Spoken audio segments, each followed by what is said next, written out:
Olá pessoal, tudo bem? Espero que sim. Seja bem-vindo ao canal do Papa Francisco. Que Deus te abençoe. Hoje o Papa Francisco tem uma grande mensagem sobre a paz que você precisa escutar.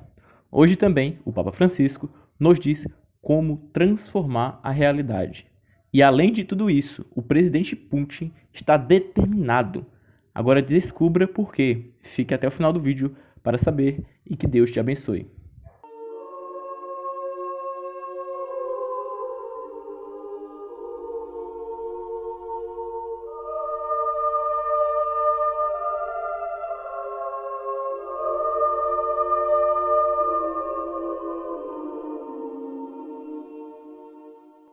Dos escombros de Mossul aos da Ucrânia, uma voz de paz e esperança. O Papa Francisco está entrando no 10º ano de seu pontificado. A relevância das palavras pronunciadas há um ano no Iraque. Francisco entra no 10º ano de seu pontificado e é um aniversário dramaticamente marcado pelo horror da guerra no coração da Europa. É impressionante ouvir hoje, novamente, algumas das palavras que o Papa pronunciou há um ano, durante a mais importante e corajosa viagem apostólica de seu pontificado, a do Iraque. Foi uma viagem que ele desejava muito, apesar dos riscos e das muitas opiniões contrárias motivadas pela enorme dificuldade em garantir a segurança, especialmente para as pessoas que iriam participar das celebrações e encontros. Em março de 2021, Francisco quis fazer essa peregrinação, que permaneceu entre os sonhos não realizados de São João Paulo II, para mostrar sua proximidade a todas as vítimas do fundamentalismo, para encorajar o difícil caminho da reconstrução do país, para estender sua mão aos muitos muçulmanos pacíficos que querem viver em paz com os cristãos e com os membros de outras religiões. O ponto alto daquela viagem foi a visita do bispo de Roma aos escombros de Mossul. Francisco disse: "Hoje, todos erguemos as nossas vozes em oração a Deus Todo-Poderoso por todas as vítimas da guerra e dos conflitos armados. Aqui em Mossul, saltam à vista as trágicas consequências da guerra e das hostilidades. Como é cruel que este país, berço de civilizações, tenha sido atingido por uma tormenta tão desumana, com antigos lugares de culto destruídos e milhares de pessoas deslocadas à força ou mortas. Um ano depois, mais uma vez, as trágicas consequências da guerra na Ucrânia, hipocritamente chamada de Operação Militar Especial, estão diante dos olhos do mundo, com seu fardo de dor, sofrimento, corpos inocentes despedaçados, crianças mortas, famílias separadas, milhões de refugiados forçados a deixar tudo para trás para escapar das bombas, cidades transformadas em campos de batalha, casas depredadas e queimadas, sem mencionar as feridas nos corações que levarão anos para cicatrizar. Desta vez, é uma guerra vizinha. Não é tão distante quanto a guerra no Iraque, que com profética lucidez o Papa João Paulo II suplicou, em vão, que não deveria ser travada e que transformou a terra de Abraão no reservatório de todo o terrorismo. Guerra, aventura sem retorno. Desta vez, o ódio e a violência não podem ser camuflados em teorias de um choque de civilizações, nem tem a ver com motivos religiosos fictícios. Desta vez, há homens e mulheres de ambos os lados que compartilham a mesma fé cristã e o mesmo batismo. Diante do caos causado pela agressão do exército russo na Ucrânia e da escalada bélica que desencadeou com o risco de arrastar o mundo para um conflito nuclear, não é fácil encontrar sinais de esperança. E, no entanto, assim como há um ano em Mossul, o Papa Francisco reafirmou a convicção de que a fraternidade é mais forte que o fratricídio, que a esperança é mais forte que a morte, que a paz é mais forte que a guerra. Hoje também, apesar de tudo, é possível ter esperança. Implorando a Deus pelo dom da paz, sem nunca deixar de buscá-lo e persegui-la, não deixando de fazer nenhuma tentativa para obter um cessar-fogo e o início de verdadeiras negociações. Porque se a paz é desejada, é preciso preparar a paz, não a guerra. Devemos ter coragem e criatividade para explorar novas maneiras de construir uma convivência entre nações que não se baseie em equilíbrios de poder e dissuasão. Hoje é possível ter esperança olhando para a grande onda de solidariedade que em poucos dias foi gerada partindo do povo e a generosidade de países como a Polônia, que abriram suas portas a milhões de refugiados. Há um ano, no encontro interreligioso da planície de Ur, Francisco disse: "Então, donde pode começar o caminho da paz, da renúncia a ter inimigos? Quem tem a coragem de olhar as estrelas, quem acredita em Deus, não tem inimigos para combater, tem apenas um inimigo a enfrentar, que está à porta do coração e insiste para entrar. É a inimizade.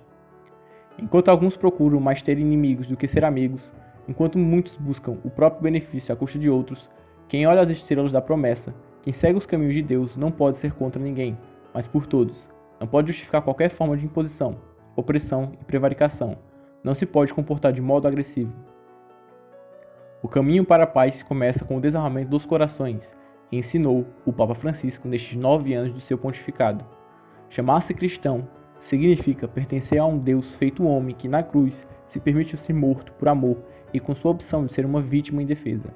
Há 2000 anos ele nos pede para estarmos do lado dos oprimidos, dos atacados, dos derrotados, dos últimos, dos descartados.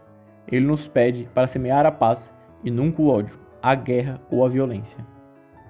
Deixe suas orações pela paz na Ucrânia nos comentários. Por favor, compartilhe este vídeo para alcançar o maior número de pessoas. Papa: rezar é transformar a realidade. Deixar-se inquietar pelo grito sofredor do mundo.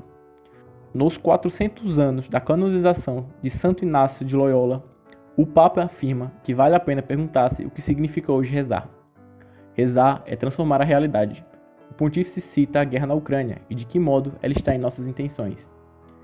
Este 12 de março marca uma data inédita. Exatamente 400 anos atrás ocorria a primeira cerimônia conjunta de canonização de nomes que fizeram a história da Igreja: Teresa de Ávila, Felipe Neri, Isidoro, Francisco Xavier e Inácio de Loyola, fundador da Companhia de Jesus. E estes 5 grandes santos foram citados pelo Papa Francisco na homilia da missa celebrada com os jesuítas na tarde deste sábado na igreja Deus Jesus, no centro histórico de Roma, para celebrar esta recorrência. Inspirando-se no Evangelho da Transfiguração, o pontífice ressaltou 4 ações que Jesus realiza neste episódio, começando pela expressão "tomou-o consigo". Aquilo que Jesus fez com Pedro, João e Tiago é o mesmo que ele faz conosco, explicou o Papa. Não fomos nós os primeiros a tomar uma decisão, mas foi ele que nos chamou, sem qualquer mérito da nossa parte. Por isso, quando experimentamos amarguras e decepções, assumamos a nossa vida a partir da graça. Nesta mesma ação, Jesus não toma consigo um de cada vez, mas em conjunto. Pertencemos a uma comunidade, fomos tomados na igreja e pela igreja. Não nos cansemos de pedir a força de construir e guardar a comunhão, ser fermento de fraternidade para a igreja e para o mundo, convida o Papa. Não somos solistas à procura de audiência, mas irmãos organizados em coro, da cruz à glória. Outra ação de Jesus é subir um monte. Trata-se de uma subida, de um caminho fadigoso. Assim, para seguir Jesus, é preciso abandonar as planícies da mediocridade e as descidas ditas pela comodidade. É preciso deixar as próprias rotinas pacatas para cumprir o movimento de êxodo. Este é o caminho, indica Francisco, da cruz à glória. A tentação mundana é buscar a glória sem passar pela cruz. Ao invés, é preciso sair e subir. Há sempre o perigo de uma fé estática, estacionada, mas quem segue Jesus não pode dormir no ponto, deixar-se narcotizar a alma, fazer-se anestesiar pelo atual clima consumista e individualista, segundo o qual a vida corre bem, se correr bem para mim. Para Francisco, um drama do nosso tempo é fechar os olhos à realidade e voltar a face para o outro lado. Rezar é transformar a realidade. Ao subir o monte, Jesus reza e a transfiguração nasce da oração. Por isso, para o Papa, vale a pena perguntar-se o que significa hoje rezar. Rezar é transformar a realidade. Não é distância do mundo, mas mudança do mundo.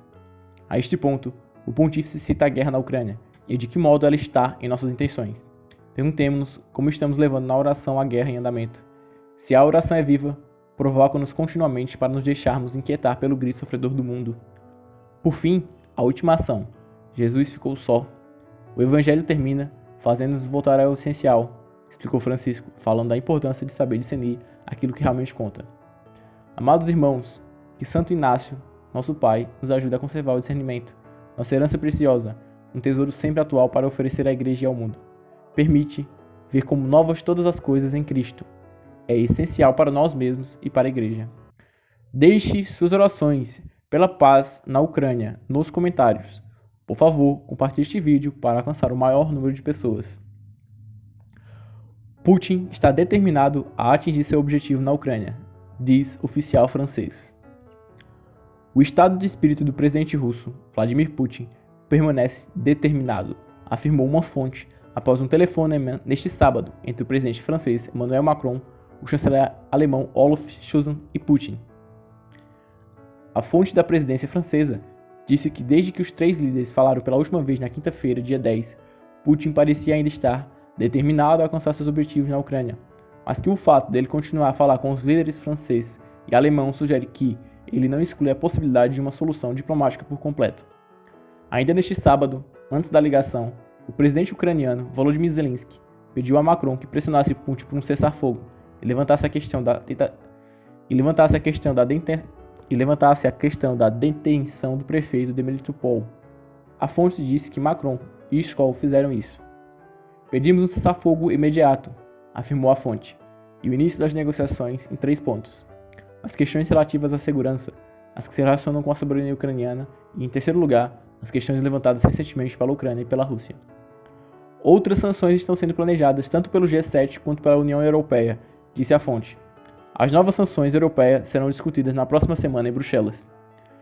Questionado sobre a possibilidade de sanções europeias às exportações russas de energia, a fonte repetiu o que Macron havia dito na cúpula do líder em Versalhes, na sexta-feira, dia 11, que nada era tabu, sem opção fora da mesa.